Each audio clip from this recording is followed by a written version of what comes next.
Actually, in the life of a cow, routine and consistency is quite important. And there's several basic things that a dairy cow needs to do. One of them certainly is eat. One of them is milk. And a third one that's very, very important to a dairy cow is comfortable time in a stall lying down.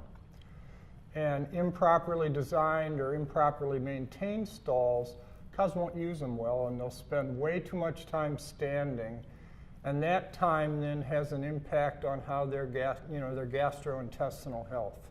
If we start to impede her ability to do that by overcrowding, not having enough bunk space, by delivering feed erratically to those pens, then that cow is going to modify her feeding behavior, and probably she's going to eat fewer times and she's going to eat more feed at a time.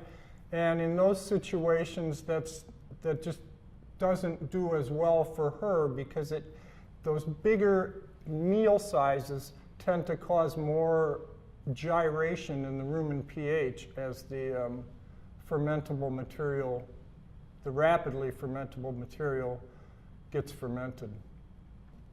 It comes back to that, what we were talking about consistency and routine in a cow's life.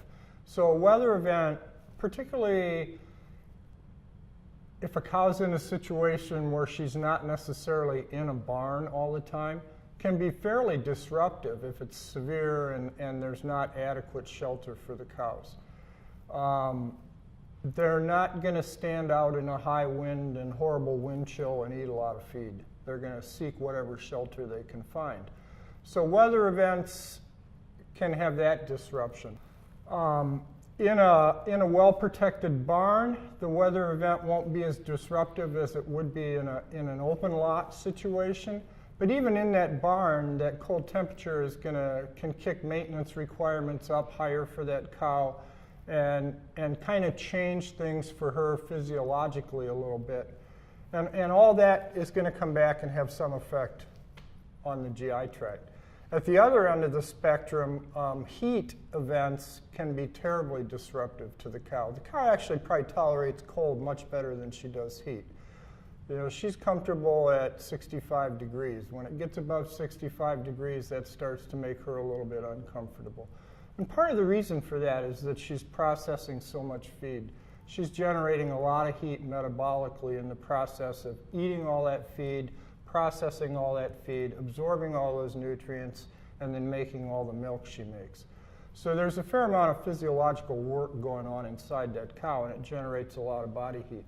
So when the ambient temperature and humidity create a situation where the cow has trouble keeping herself at a normal body temperature, that is very, very disruptive to normal function in a cow. And her intake will go down, and rumen conditions can deteriorate rapidly.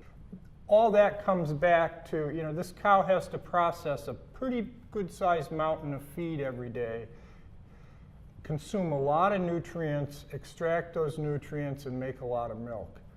And so anything that we do that disrupts her normal routine is going to have some disruptive effect on the gastrointestinal tract, because it's such a big part of what that cow does.